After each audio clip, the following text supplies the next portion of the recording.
தகப்பனையே ஒட்டு கேட்க வைக்கிற ஒரு பிள்ளை உலகத்தில் பார்த்துருப்போம்.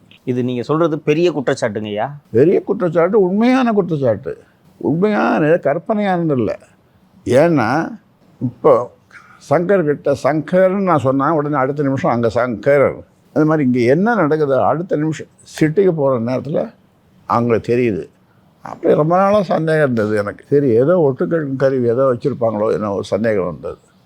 அப்புறம் ஒருத்தர் ப்ரைவேட் ஏஜென்சி வர சொல்லி, அப்போ அதெல்லாம் என்னை சுற்றி கொஞ்சம் செக் பண்ணப்பா அப்படின்னா, அது அந்த சோஃபாவில் தான் தம்பி உட்காந்துருக்காரு. அந்த சோஃபாவில் தான் ஒரு அடி ஆழத்தில் அது சொருகி வச்சுருந்து அந்த கருவி.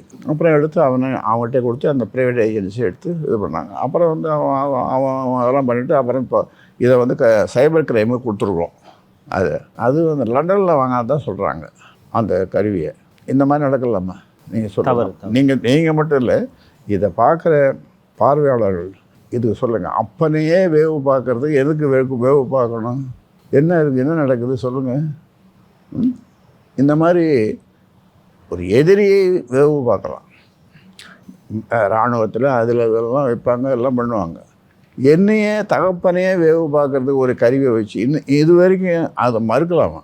நான் வைக்கலை, எனக்கு அதுக்கு சம்மந்தம் இல்லைன்னு நான் சொல்லலை.